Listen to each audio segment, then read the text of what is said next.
si on dépose le dossier avant décembre 2027, ça va permettre aux candidats de prouver au ministère de la Santé qu'ils sont dans le cadre de la loi actuelle. On a donc dit kinésithérapeute, orthophoniste, ergothérapeute, audioprothésiste, diététicienne et audiologue. Si c'est quelqu'un qui a ouvert son dossier, quelqu'un qui veut faire son ALIA à court, moyen terme, de déposer ce dossier, il faut en fait juste remplir un formulaire, traduire 2 documents pour engranger en fait le processus face au ministère de la Santé et de dire voilà, moi je suis dans le cadre de la loi.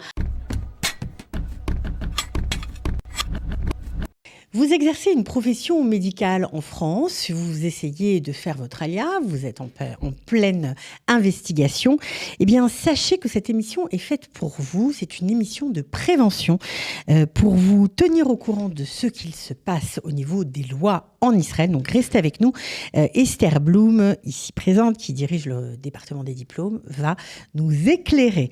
Alors, Esther Blum, bonjour. Bonjour. Une émission de prévention, pourquoi exactement ? Pour certaines professions qui doivent déposer un dossier dans un certain laps de temps.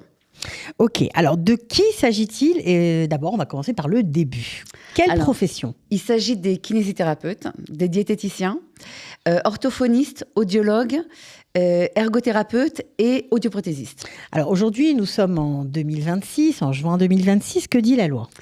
Alors, la loi aujourd'hui dit que pour pouvoir professer dans une de ces professions en Israël, il faut avoir un diplôme universitaire, une licence universitaire, et ensuite faire une certaine procédure.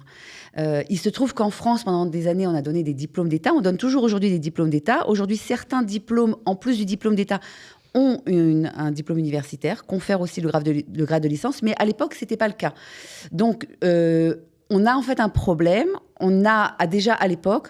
On a des gens, des kinés, toutes les professions que vous avez citées, qui ont un diplôme d'État. Et du coup, ils n'existent pas ici, en Israël, quoi. Alors, aujourd'hui, en fait, ce qui se passe aujourd'hui dans la loi, c'est que quand la loi a été votée, justement, les Français se sont tournés vers le ministère de la Santé et leur ont dit, attendez, nous, on a un diplôme d'État. On n'a pas un diplôme universitaire. Donc, en fait, vous nous barrez la porte à la LIA.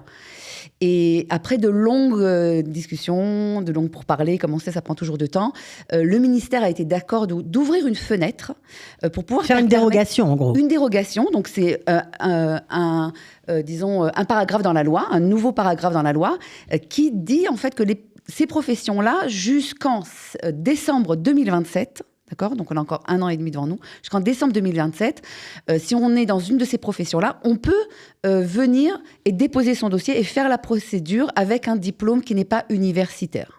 Donc ça, c'est franchement pour ceux qui sont sur les starting blocks de l'ALIA, qui sont dans ce cadre-là de ces professions médicales, c'est une aubaine à ne pas rater.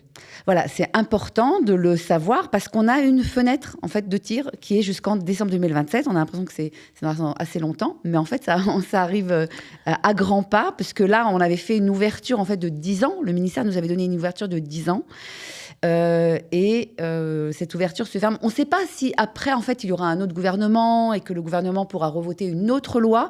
En tout cas, dans l'État, c'est possible jusqu'en décembre 2027. Alors, on dit déposer un dossier jusqu'en décembre 2027, mais le dépôt du dossier, ce n'est pas la fin de la procédure, bien au contraire. Non, la procédure est beaucoup plus longue. En fait, le dépôt du dossier va permettre, si on dépose le dossier avant décembre 2027, ça va permettre aux candidats de prouver au ministère de la Santé qu'ils sont dans le cadre de la loi actuelle. D'accord ? Qu'ils ont bien étudié telle et telle matière, je suis diplômée. Oui, non, mais juste de dire, attendez, moi je suis diplômée, j'arrive, voilà, je suis dans le cadre de la loi qui est jusqu'en décembre 2027, d'accord ? Ok, après, il faut faire quoi ? Après, bien entendu, il y a toute une procédure. On a d'autres émissions en détail là-dessus. Mais après, une fois que le ministère en fait, va recevoir le dossier, il va peut-être demander des documents complémentaires. Et une fois que le dossier sera validé, il faudra passer un examen. Mais là, je vous parle pas encore... C'est juste pour quand même, parce que tout le monde n'a peut-être pas suivi toutes les émissions, Exact. C'est pour donner la ligne directrice. Donc, l'examen, il s'agit de l'examen final, par exemple pour les kinés, de ce que les étudiants israéliens, après 4 ans d'études, passent comme examen. Exactement. On parle du même examen. C'est pas une formalité, malheureusement. Il s'agit à ce jour, bien entendu, il y a toujours aussi des pourparlers avec le ministère pour essayer de retirer tous ces freins. À ce jour, c'est l'examen final que les Israéliens israéliens passent à la fin de leurs études. Sauf que l'examen, on peut le passer dans plusieurs langues. On peut passer en français. C'est voilà. Une des langues dans lesquelles on peut passer, c'est en français, tout à fait. Ça, c'est vraiment énorme. Donc, que faut-il faire tout de suite, là, maintenant, si on rentre dans les professions que vous avez décrites? Alors, quand on est dans une de ces professions, aujourd'hui, pour les personnes qui on va les redire déjà quand même, parce que peut-être que tout le monde n'a pas entendu. Exact. On a donc dit kinésithérapeute, orthophoniste, ergothérapeute, audioprothésiste et audiologue. D'accord ? Toutes ces professions, en fait, rentrent dans 4 professions en Israël. Diététicienne, je crois que je ne l'ai pas dit, diététicienne. C'est 4 professions en Israël, mais ça correspond à 6 à peu près en France. En France, exactement. Alors, on fait quoi? Alors, déjà, si on a déjà étudié et qu'on est déjà diplômé, on s'organise pour déposer un dossier avant décembre 2027. Déposer un dossier. Même de France, sans avoir fait l'ALIA. Alors, bien entendu, si c'est quelqu'un qui a ouvert son dossier, qui veut faire son ALIA, c'est quelqu'un qui veut faire son ALIA à court, moyen terme, d'accord, de déposer ce dossier. Et il faut en fait juste remplir un formulaire, traduire 2 documents pour engranger en fait le processus face au ministère de la Santé et de dire voilà, moi je suis dans le cadre de la loi. Après, si le ministère nous demande de rajouter des documents ou après si le ministère nous ça se fait après, c'est pas grave. Vous pouvez passer l'examen. Au moins, vous savez que vous avez votre dossier déposé et que vous êtes dans le cadre de la loi actuelle. C'est ça.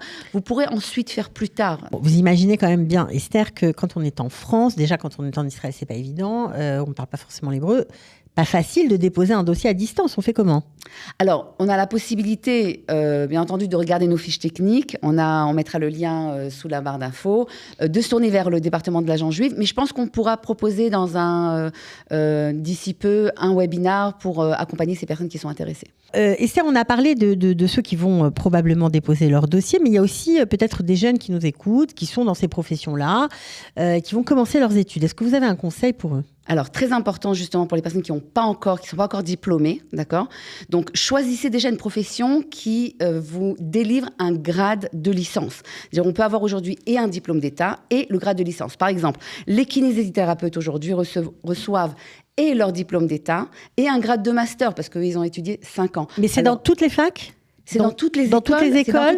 Ce qui est important, par contre, c'est d'aller retirer le diplôme, parce qu'on rencontre beaucoup de jeunes à qui on a dit oui, vous avez le droit à ce diplôme au grade de master, mais en fait, on ne leur délivre pas. C'est l'université qui est en coopération avec l'école dans laquelle ils ont étudié, qui doit leur délivrer. Et quand ils viennent chez nous 2-3 ans après avoir terminé leur... C'est plus compliqué. C'est plus compliqué. Donc, surtout, choisissez une profession avec un grade de licence ou de master. Donc, aujourd'hui, on a kinésithérapeute depuis 2015. Les orthophonistes, depuis 2013, c'est déjà un diplôme de licence. Les ergothérapeutes, depuis 2014, c'est aussi un diplôme de licence.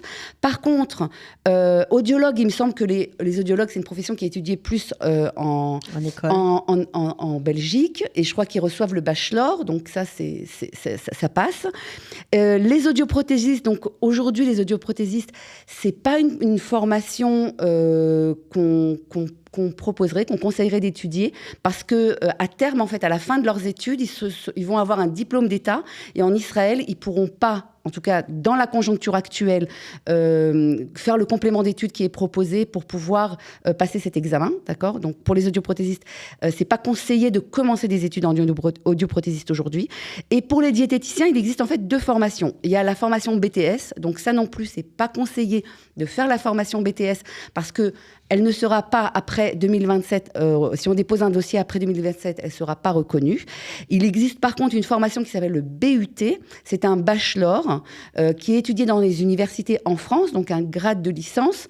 On ne connaît pas encore le contenu de cette formation, mais il nous semble, avec réserve, d'accord, que ça sera une formation qui pourrait être reconnue par le ministère de la Santé en Israël. Donc c'était très important de préciser tout ça. Donc en tout cas, on vous souhaite bonne chance pour déposer vos dossiers. On mettra bien sûr le mail d'Esther Blum si vous avez des questions. Et puis suivez les infos sur les pages de Qualita pour la date du webinaire. En tout cas, merci beaucoup Esther Blum pour cette information à titre préventif pour éviter de perdre du temps. On vous souhaite en tout cas bonne chance si vous prévoyez de venir nous rejoindre. À bientôt.